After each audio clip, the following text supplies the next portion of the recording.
Hey guys, it's coreross and welcome to 6 News. So this morning we had a special edition of the Hot Breach podcast which went over the upcoming mid-season balancing patch. We got to see graphs, we got to see a little peek into the changes that are coming, the buffs and nerfs, and we also got to find out about stuff that didn't happen as well, along with more information on the current Jackal rework that's in the test server.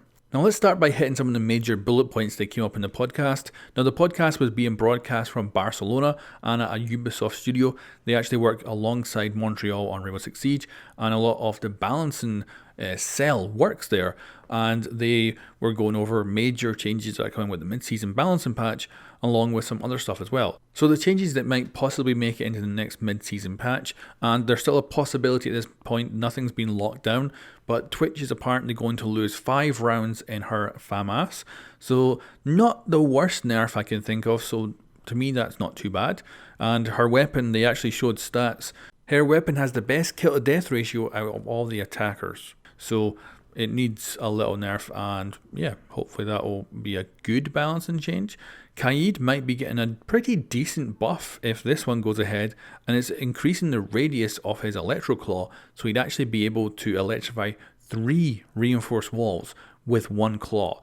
Now if they pull that off, if that actually happens, that could make him really interesting, and they did mention that it could also come with issues because you might be able to electrocute, say, a roof hatch from really far away and stuff like that, so it's going to be interesting, but it would be a really cool buff for him. Yeah, I'm hoping that might actually make it in, but we'll have to wait and see. Legion might be getting a nerf, and that would be reducing the impact damage down to 0. So when you step on a Legion mine, you would take no damage, and then the tick over time would still come in after that. Now that isn't actually going to come with the mid-season patch. That was definitely going to be a future thing if they're going to look into it further. So that will not be coming with the mid-season patch, but an interesting thing to note. Glaz is also on the cards for a buff, apparently with the fire rate of his sniper rifle. So that could be also reduction in maybe recoil as well, but we'll have to wait and see. So yeah, that could be quite a decent buff for Glaz. And we also heard about a grenade that would have potentially come in about the same time as impact grenades. It was being developed alongside it. So apparently this was going to be an electric grenade. Basically worked a little bit like an impact grenade. You threw it, it detonated, but it would leave an electrified area of denial effect. And it would have been a defender secondary gadget. Really cool, something a little bit different that we never heard of before. They didn't go with it because it just didn't work out. It was a bit too powerful, but it is cool to see that they were back then thinking of other secondary gadgets. Of course, we're still potentially waiting on like the proximity sensor and stuff like that has been teased in the past. They also went over more in depth with the Jackal rework, and it is odd because I downloaded the test server version yesterday with the Jackal update on it, and the Jackal update isn't on it. It's still the old Jackal, so I was kind of like really confused. So I wanted to test all that and couldn't, so it was good to get some more confirmation of how it actually works.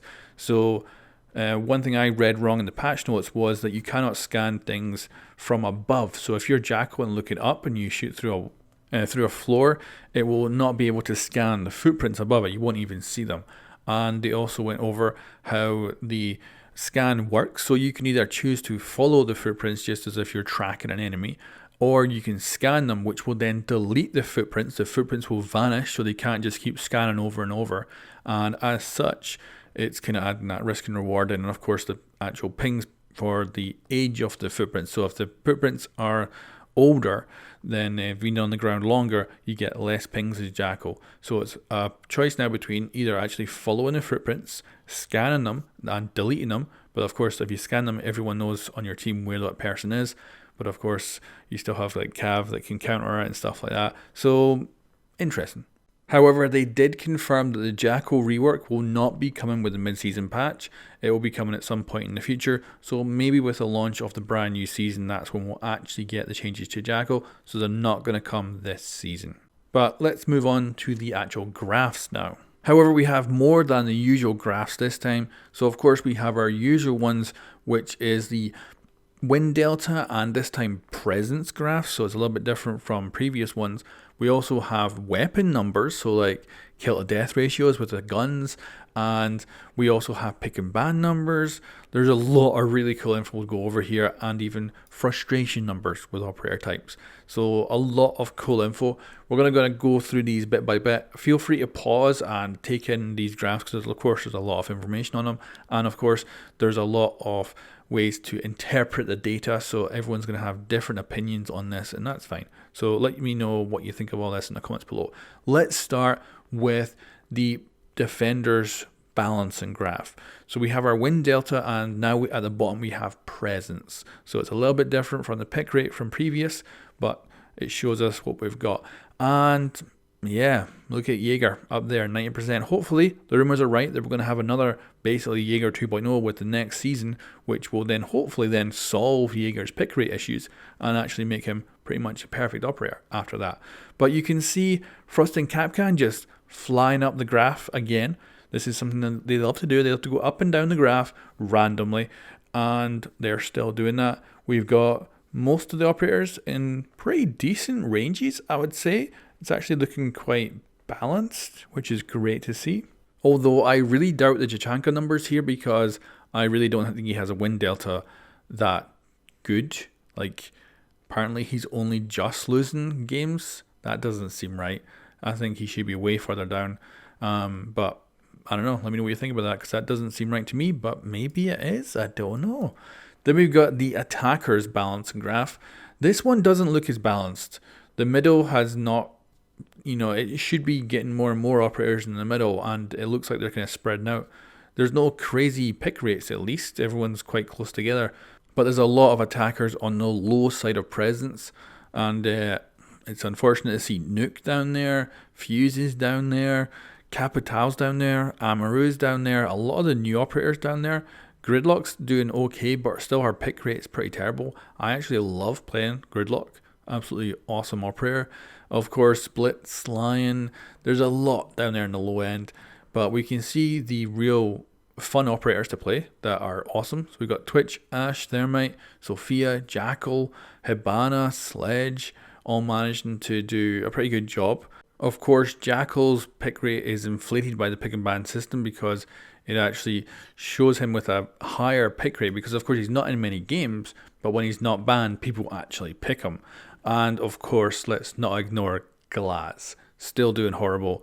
So, yeah, I don't know what they're going to do to him to fix him because right now, yeah, he's dead in the water. So I hope they do figure something out. So let's have a look at ban rates for the season. Now, I just want to actually say at this point, these graphs are based on Platinum and above PC. So this is for the balancing graphs and for these pick and ban rate graphs as well. This is all Platinum and above on PC. So it's interesting to have a look at this. So this is the ban rate for operators, and we can see that that is season 2 and season 3. Now, this is interesting. Looking at Jackal, 70 odd %. His ban rate has just gone up and up. Now, of course, they're reworking Jackal to try and make him less frustrating so that he doesn't get banned as much. But what's amazing about this, for me, is who people are banning at these high ranks. Because I would hope to see more tactical bans, and I don't really see that at all with this. It still seems to be pretty much the same kind of ban rates I see at my level. Now, they did say that at lower ranks, they do see much more bans of Cav and stuff like that, because of course Cav to the less skilled players is probably more of a threat. So there is differences between the ban rates of the higher ranks and the lower ranks, but still, I'm kind of amazed that for the most part, it's totally reflecting what I've seen in the lower ranks.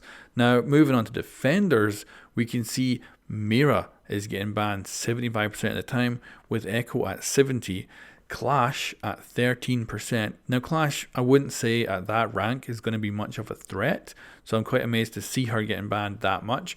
But we can see that from the second season to the third season, there has been an improvement in pick and ban, where it looks like people are getting more tactical, and as such, we can see that instead of banning Clash at 24%, they're only doing it at 13% now. So that's actually a good thing. I'm kind of not sure at the moment if pick and ban has failed or if it's succeeding. You just have to see how it kind of plays out as time goes on and people get used to it. But right now, this is at least a positive move for pick and ban. but still, it's kind of picking mostly the same operators as the lower ranks as well. Now what's really cool is we got to see a little glimpse of ranked weapon stats. Now again, this is PC, Platinum and Diamond, and we can actually break down every single weapon we can see here. Now they didn't show every single gun, so we can't look at every single operator and every single gun, but we can see at least a good snapshot of different options. And of course this is the attackers right here, so it's interesting to see what guns are getting used. There's probably a few surprises in here. Let me know if you see any ones that you're particularly surprised by, because there's definitely a few that I find really interesting, but this for me right now is something that I have to sit down and actually analyze much more in depth. It's really cool to see. And we also of course have the defenders as well, that gives us a good rundown of the weapons used by defenders, and really cool. I'm actually amazed just from looking at this that the Commando 9 on Mosley is used far more than the Ronnie, because I use the Ronnie all the time. Freaking love that gun, so I'm quite surprised to see that the Commando is actually getting picked far more, but looks like performance wise it's about the same, so kind of cool to see. And yeah, just really kind of a glimpse into the player base and how we actually play with those guns, and especially for those higher ranks. So that is, to me, quite fascinating. Then to finish it all off, we have the frustration score. So this is how frustrating people find at playing against these operators, so coming up against these operators in battle. And certainly, of course, as you would expect, it matches up very close to that of the pick and ban. We've got Jackal, Blitz, Montang, Blackbeard at the top there, with Maverick actually coming in just underneath. Now, this is before he had his new sound added to Maverick, so it's possible that he's less frustrating now since that change, but it's really interesting. And you can also see this is from Season 2 and Season 1, so we get a good glimpse of how it was back then at the beginning of the year. Really kind of cool to look at. And of course we also have the defenders as well, and without it being much of a surprise, we have Clash, Echo, an operator called None apparently, so I don't actually know which operator that was supposed to be, because obviously the data must connect to something. We have Cav, and we have Legion, so quite interesting to see that. Again, this is from Season 1 to Season 2, so there's quite a big gap obviously since these numbers have been brought in, but these are done from feedback from actual players, and as a result it shows how those players felt about those operators back then. And again, it kind of matches up with the pick and ban we've seen as well, so really fascinating. A lot of data. Of course, this can be interpreted in so many different ways. I recommend actually watching the entire podcast, because it goes over how they take all the data, figure things out, play with things, mess around with things, and test multiple different versions of things before they decide to actually put something on a test server for players to actually try out. So really fascinating, and I'm curious to what your interpretation of all this data is in the comments below, and I will catch you next time.